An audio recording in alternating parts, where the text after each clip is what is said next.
मित्रों नमस्कार प्रणाम। मैं वैद्य हंसराज चौधरी श्री नवग्रह आश्रम सेवा संस्थान की ओर से आप सभी लोगों को आज वासा के बारे में बताने वाला हूं। वासा को अड़ूसा भी कहा जाता है और कई अलग अलग क्षेत्रों में इसको अलग अलग नाम से पुकारा जाता है। ये जो आप वासा देख रहे हैं ये संपूर्ण भारत में करीब करीब पाया जाता है।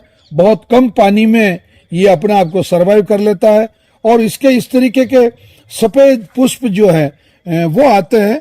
और हमारे आयुर्वेद में एक कहावत है कि जहां मिले वासा वहां न धांसा न खांसा, यानी कि धांसी और खांसी एक ही बात है। खांसी जो चलती है अगर वासा का उपयोग किया जाए तो फेफड़े से संबंधित जितने आपके मतलब शरीर में रोग हैं उन सभी को, यानी कि श्वास से संबंधित जितनी परेशानियां हैं उन सबसे आप निजात पा सकते हैं।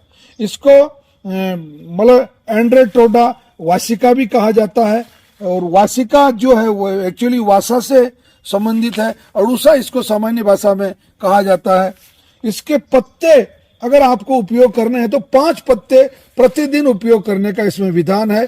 और कई क्षेत्रों में तो इसके पत्तों का स्वरस भी लिया जाता है, यानी कि बिना गर्म किए उसका रस निकाल के जूस बना के भी इस्तेमाल किया जाता है। बाकी आयुर्वेद के ग्रंथों के अनुसार इसके 5 पत्तों को 1 लीटर पानी में उबालते उबालते जब 200 ml रह जाए तो छान के शाम को सोते वक्त अगर आप किसी रोगी को पिलाते हैं तो उसकी श्वास संबंधी, फेफड़े संबंधी जितने प्रकार की समस्याएं, भले एक भी ऐसी कोई लंग्स की प्रॉब्लम नहीं है जो वासा के उपयोग से ठीक नहीं हो सकती हो।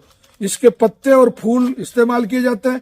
इसके फूलों का गुलकंद बनाया जाता है। जिस तरीके से गुलाब का गुलकंद बनाया जाता है उस तरीके से इसके फूलों का भी गुलकंद बनाया जाता है, यानी कि शहद के अंदर इसके फूलों को तोड़ तोड़ के डालते रहते हैं और वो जब पर्याप्त मात्रा में उसमें डल जाए तो और वो जब गल जाए तो वो एक तरह से औषधि तैयार हो जाती है।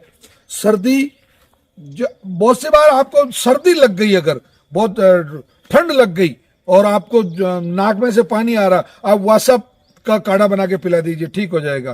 खांसी अगर आपको लगातार हो रही है आप वासा का काढ़ा बना के पिला दीजिए, बिल्कुल ठीक हो जाएगा।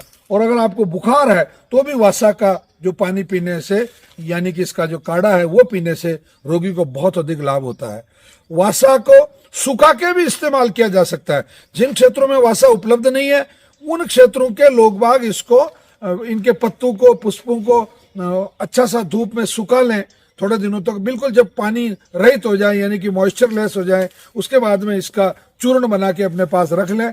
और जब भी आपको सर्दी है, जुकाम है, खांसी है या श्वास संबंधी समस्याएं अगर आपको होती है तो आप इसके 5 चम्मच मतलब लेके और उसको 1 लीटर पानी में उबालते उबालते जब 200 ml रह जाए तो आप उसको मतलब उसका क्वाथ बना के, यानी कि काढ़ा बना के आप इसका इस्तेमाल कर सकते हैं। आपको सर्दी, खांसी, जुकाम और श्वास संबंधी सभी समस्याओं का समाधान वासा करता है। मित्रों, श्री नवग्रह आश्रम पर आप जब कभी भी भविष्य में अगर आते हैं तो यहाँ के इस प्रकार के महत्वपूर्ण औषधीय पौधों से जरूर रूबरू हो, उनको देखें, उनको समझें, उनका फोटो लें और कोशिश ये करें कि अगर आप जुलाई माह में आते हैं तो यहाँ से इन पौधे लेके जाएं। हम निःशुल्क रूप से पौध वितरण करते हैं। अपने घरों पे लगाएं, अपने गांव में, अपने खेत पे इनका विस्तार करें ताकि इस पूरी दुनिया को रोगों से, गंभीर रोगों से निजात दिलाई जा सके।